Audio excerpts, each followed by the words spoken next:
বাংলাদেশে গত শেখ হাসিনার ফ্যাসিস্ট রেজিমে যখন মানুষজন সাংবাদিকরা সত্য কথা ভুলে গিয়েছিলেন, উনি সত্য কথা বলতেন।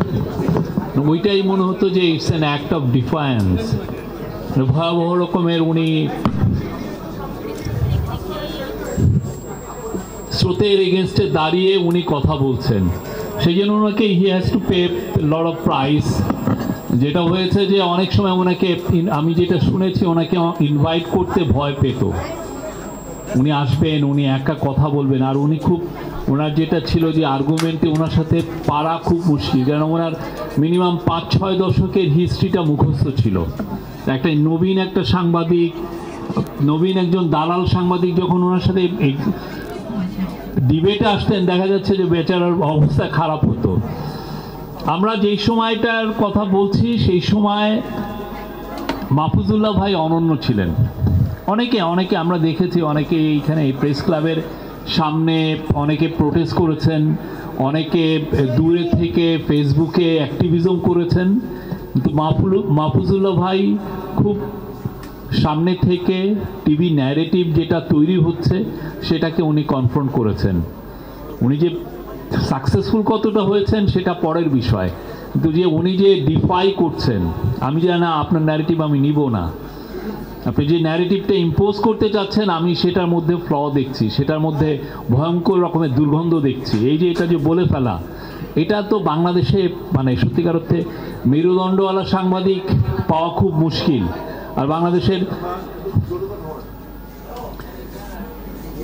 ইতিহাসে সাংবাদিকরা সত্যিকার অর্থে পাওয়ারফুল পিপলের সাথে কলিউশনের হিস্ট্রিটাও খুবই বাজে।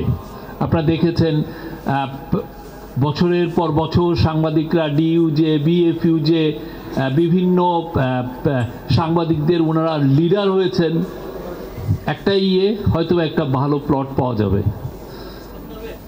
আমি ইনকাম করে তো অত টাকা কামাতে পারবো না, আমার মেধা দিয়েও আমি সেই জায়গায় যেতে পারবো না। তো বেস্ট ওয়ে হচ্ছে যে দেখি না রুলিং পার্টির সাথে আমরা একটা দোসর রুলিং পার্টির কাছাকাছি আসি, এসে তার থেকে কিছু আদায় করা যায় না। আমি একজন সাংবাদিক লিডার, আমি শুনেছি উনি 150 কোটি টাকার সম্পত্তি করেছিলেন জাস্ট এইভাবে প্লটগুলো করে।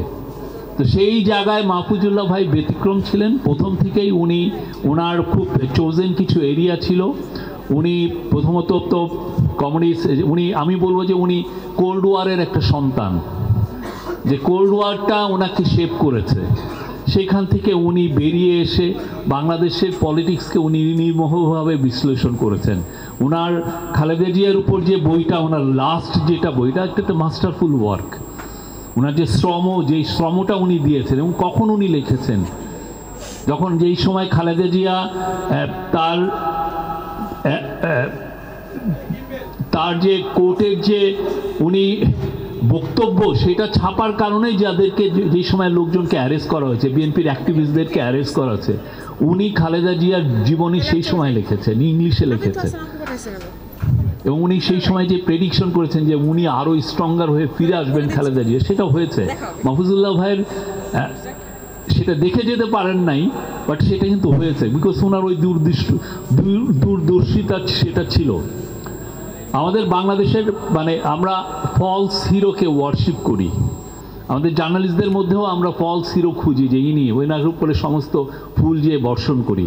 মাহফুজুল্লাহ ভাইদের মতো হিরো খুব কম, প্রচুর তারা স্কলাস্টিসিজমে তারা স্পেন্ড করেছেন, এবং ওনাদের লেখা সারা জীবন আমাদেরকে পথ নির্দেশনা করে। ওনার বিচিত্রার লেখা, ওনার সাংবাদিক হিসেবে এনভায়রনমেন্টাল জার্নালিজমের ওনার লেখা, ব্রিলিয়ান্ট লেখা, এবং ওনার যেগুলো টক শোতে যেগুলো আমরা এখনও পাই, ওনার আর্গুমেন্ট, যেভাবে উনি আর্গুমেন্ট পেশ করা, যে কোনো ইয়াং সাংবাদিকের জন্য হি ওয়াজ এ লাইক বিকন, সবার জন্য। আমরা বাংলাদেশে আমাদের আরও অনেক মাহফুজুল্লাহ ভাই দরকার। Thank you.